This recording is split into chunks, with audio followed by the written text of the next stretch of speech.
আবার আল্লাহ বলছেন অন্য জায়গায়, ধৈর্যশীল যদি তোমরা হইতে পারো তোমাদের কি পাওয়ার ক্ষমতা আমি আল্লাহ দিব শোনো। ইয়াকুম মিনকুম 20 সাবিরুন ইয়াগলিবু মিআতাইন। বলো আল্লাহু আকবার। ধৈর্যশীল যদি তোমরা 20 জন হও, মুমিন মুত্তাকি পরহেজগার, কতজন? 20 জন যদি ধৈর্যশীল ইমানদার মুমিন হয়ে যাইতে পারো, তাহলে 200টার উপরে আমি আল্লাহ তোমাদেরকে গালিব করে দিব, বিজয়ী করে দিব। সুবহানাল্লাহ নাই? কথাটা কার? আরো ধরে বলেন কার? এই ব্যাপারে যদি আয়াত বলতে যাই, আগে বলেছি অনেক সময় লাগবে। বিভিন্ন জায়গায় আল্লাহ তার রাসূলের প্রতি নির্দেশ দিতেছেন। এবার যাই 152 নম্বর আয়াত। কত নম্বর? সূরা আল-বাকারা 152 নম্বর আয়াতে আল্লাহ এই দুনিয়ার মুমিন যারা তাদেরকে আল্লাহ শিখিয়ে দিতেছেন, ইয়া আইয়ুহাল্লাযীনা আমানুস্তাঈনু বিস-সাবরি ওয়াস-সালাহ ইন্নাল্লাহা মা'আস-সাবিরিন।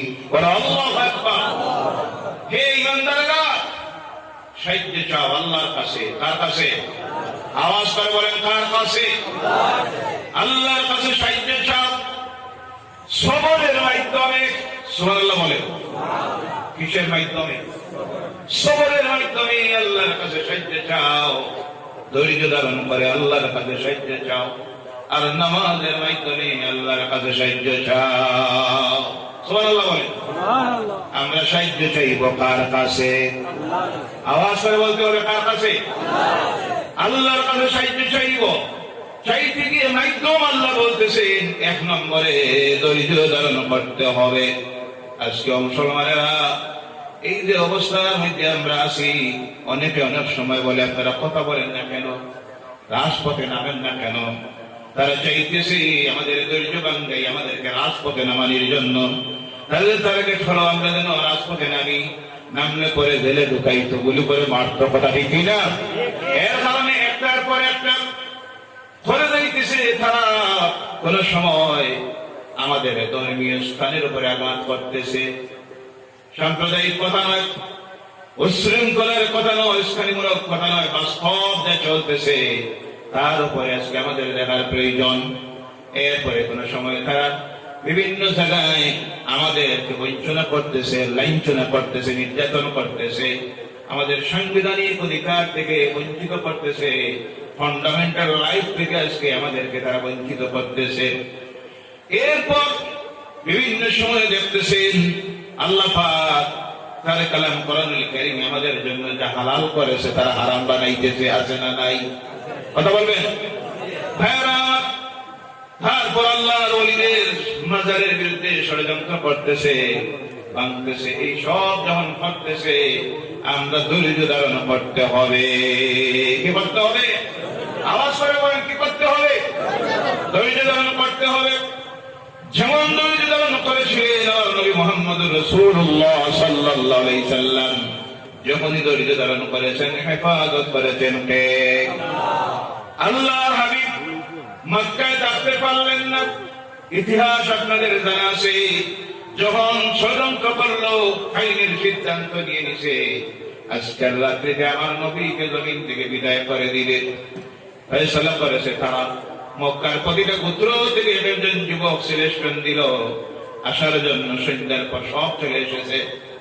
একটা আরেকটা গায়ের মধ্যে ঘা লাগাইয়া দাঁড়াইছে, যাতে ঘর থেকে বাইর হয়ে যাইতে না পারে। দাঁড়িয়ে আসে খোলা তরবারি হাতে নিয়ে। আমার নবী দিনের বেলায় যাইতে পারেন, কিন্তু আল্লাহ বলেন দিনের বেলা নয়। দিনের বেলায় যদি চলে যান তারা ভাববে তাদের ভয়ে আপনি চলে গেছেন, আপনার আল্লাহর হেফাজত করার ক্ষমতা নাই। এর জন্য আমি আল্লাহ নির্দেশ তারা আপনার ঘরের চতুর্দিকে আওয়ার পরে আপনি বাইরে হবেন। সুবহানাল্লাহ বলেন। একটা আরেকটার গায়ের মধ্যে গা লাগাইয়া দাঁড়িয়ে গেছে। আল্লাহর ফেরেশতা, সর্বশ্রেষ্ঠ ফেরেশতা জিবরাইল আলাইহিস সালাম এসেছেন।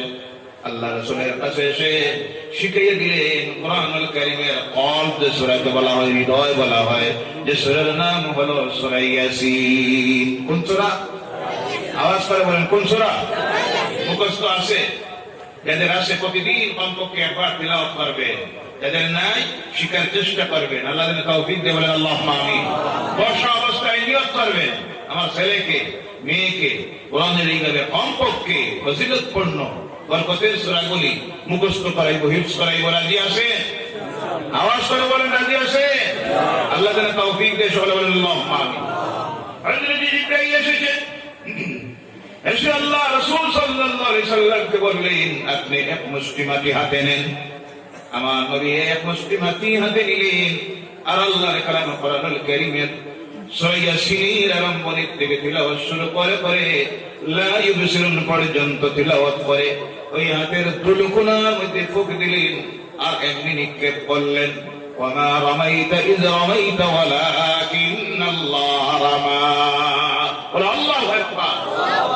নিক্ষেপ করলেন আল্লাহ রাসূল। আল্লাহ বলেন, না, তুমি নিক্ষেপ করো নাই, নিক্ষেপ করেছি আমি আল্লাহ। তোমার ছোড়াটাকে আমি আল্লাহ ছেড়ে দিয়েছি। সুবহানাল্লাহ বলেন। প্রত্যেকটার চোখের মধ্যে গিয়ে বালিকোনা ঢুকে গেছে, মুখের মধ্যে পড়েছে, মাথায় পড়ছে, তরবারি রেখে দিয়া চোখ মুছে। হইল কি? সুবহানাল্লাহ বলেন। বাসানির মালিক কে? আওয়াজ করে বলতে হবে, বাসানির মালিক কে? কোন ব্যক্তি নয়, কোন দল নয়, কোন নেতা নয়। মুমিনের এইগুলো বিশ্বাস হলো আমাদের হায়াতের মালিক কে? রিজিকের মালিক কে? মৌতের মালিক কে? হেফাজতের মালিক কে? আল্লাহ সুবহানাহু ওয়া তাআলা কেমনি হেফাজত করতেছে তার রাসূলকে একটা দুলি করা দিয়া। সুবহানাল্লাহ বলেন। চোখে ঢুকে গেছে, তরবারি ছেড়ে দিয়েছে। আমার নবী ঘর থেকে বাইরে হয়ে চলে গেলেন তাদের সামনে দিয়া। সুবহানাল্লাহ বললাম না? দাঁড়িয়ে আছে করে চতুর্দিকে একটা গায়ের মধ্যে ঘা লাগাইয়া বদন হয়ে গেছে। শয়তান এসে কার অপেক্ষায়? মুহাম্মদ সাল্লাল্লাহু আলাইহি সাল্লাম বাইরে হইলে শেষ করে দিব। আর বেকুফেরা মুহাম্মদ সাল্লাল্লাহু আলাইহি সাল্লামকে কোন সময় ঘর থেকে বাইরে চলে গেছেন। সুবহানাল্লাহ বলেন। এবার পাহাড়ের গুহার ভিতরে আমার আল্লাহ হেফাজত করেন কিভাবে দেখেন, ধৈর্য ধারণ করার কারণে ৩২০০ ফুট উচ্চতার পাহাড়, সেই পাহাড়ের গুহার ভিতরে গিয়ে আমার নবী লুকিয়ে আছেন। পায়ে জুতা নাই, জুতা খুলেছেন, কত চিহ্ন পেয়ে যাবে। পুরো পাওটা বসান নাই, পায়ের অগ্রভাগ দিয়ে হেঁটে হেঁটে যাচ্ছেন। আর এই শরীরের মধ্যে আসতেছে, পা মুবারক ফেটে গেছে, রক্ত ঝরতেছে, আঠার ক্ষমতা হারাইয়ে গেছে।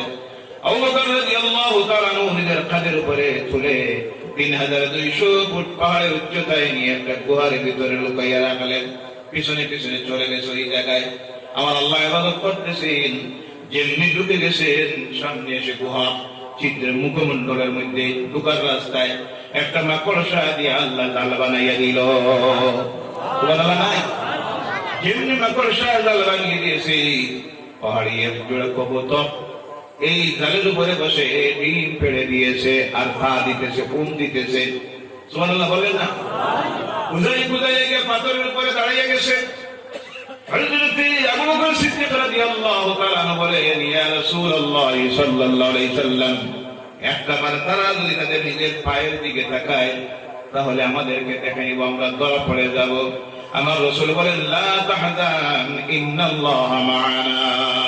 আল্লাহু আকবার। আবু বকর, তুমি চিন্তা করিও না, আমাদের সঙ্গে আল্লাহ আছেন। কে আছে? আল্লাহ। জোরে বলেন, আমাদের সঙ্গেও কে আছে? আল্লাহ। সেই আল্লাহ এখন আছেন না নাই?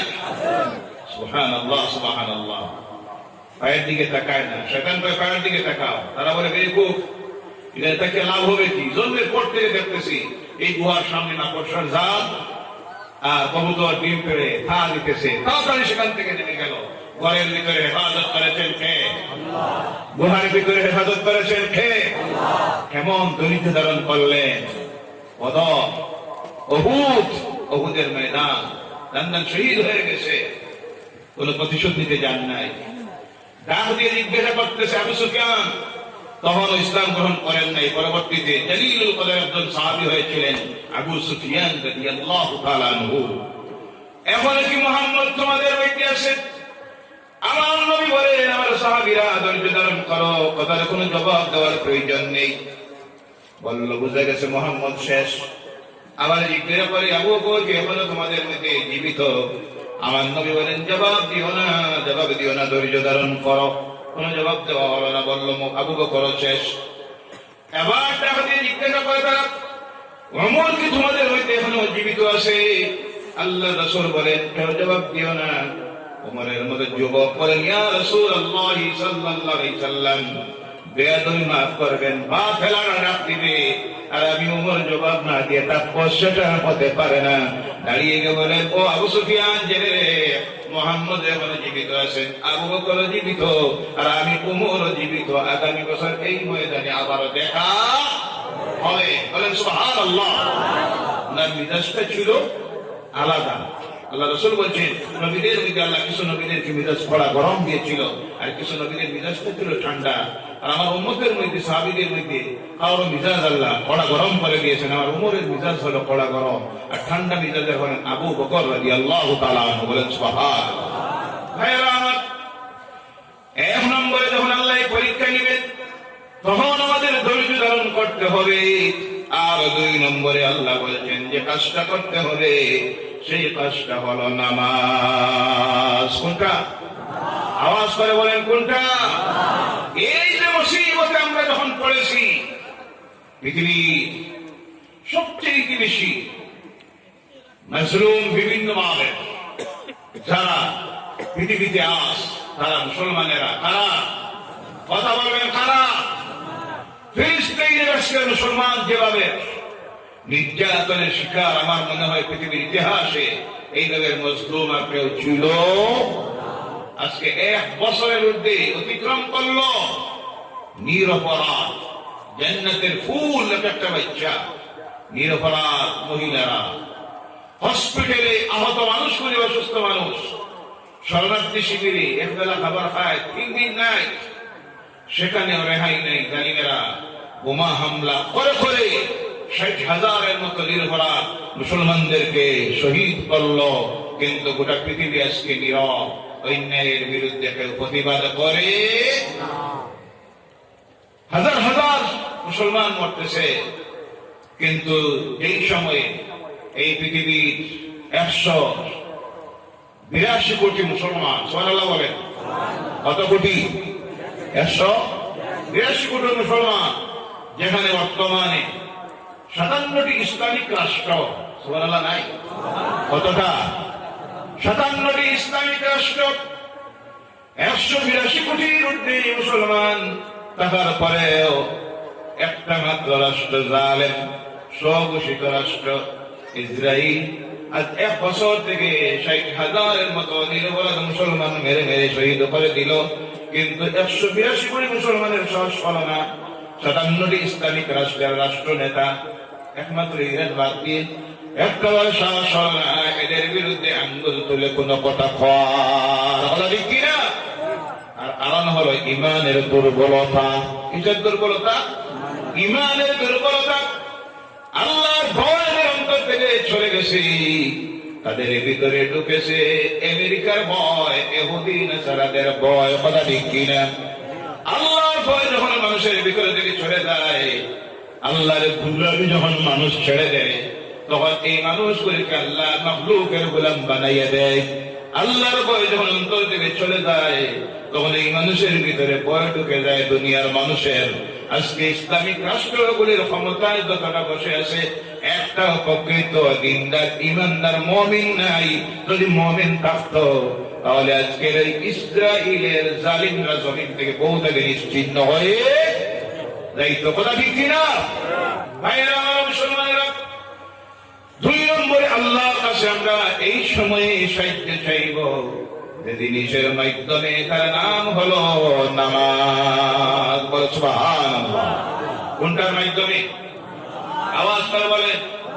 কিন্তু আফসোস, আজকে এই সময়ে যখন গোটা পৃথিবীতে নির্যাতনের শিকার হচ্ছি, অত্যাচার চলতেছে আর চলতেছে, লাঞ্ছনা বঞ্চনা কত কিছু যে হইতেছে, আগামী দিনে যে কি আছে আল্লাহ হেফাজত করে, সবাই বলেন আল্লাহুম্মা আমিন।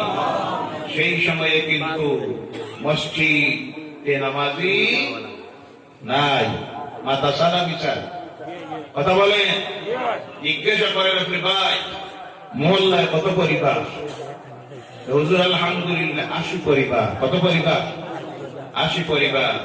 ফজরের নামাজে 7 জন, বেশ কইলাম 3 জন। আলহামদুলিল্লাহ হইতো না? নাউজুবিল্লাহ। আর জোরে বলেন নাউজুবিল্লাহ। 80 পরিবার মহল্লায় নামাজে উপস্থিত 3 জন 5 জন। বাকি যারা, এরাও তো মুসলমান, এরাও মুসলমান। তারাও দাবি করতেছে আলহামদুলিল্লাহ। কোন দিন খালি মরতা আমার ব্যস্ত দেখা গিয়েছিলাম তোমার নানা বাড়ি, হাইলাকান্দি তো হয় নানি বাড়ি, করিমগঞ্জ নানা বাড়ি, এটা শ্বশুর বাড়ি। তো ইমান তো ঠিক আছে, আমার একটু দুর্বল হইলে হয়েছে কি? ইমান ঠিক আছে, কি পরিমাণ ইমান তার? নাউজুবিল্লাহ বললেন না? যার নামাজ নাই তার কতটুকু ইমান আছে? যার আছে নামাজ তার আছে ইমান। সুবহানাল্লাহ বলেন। যার নামাজ নাই তার নাম তো ফাসিক, বেঈমান।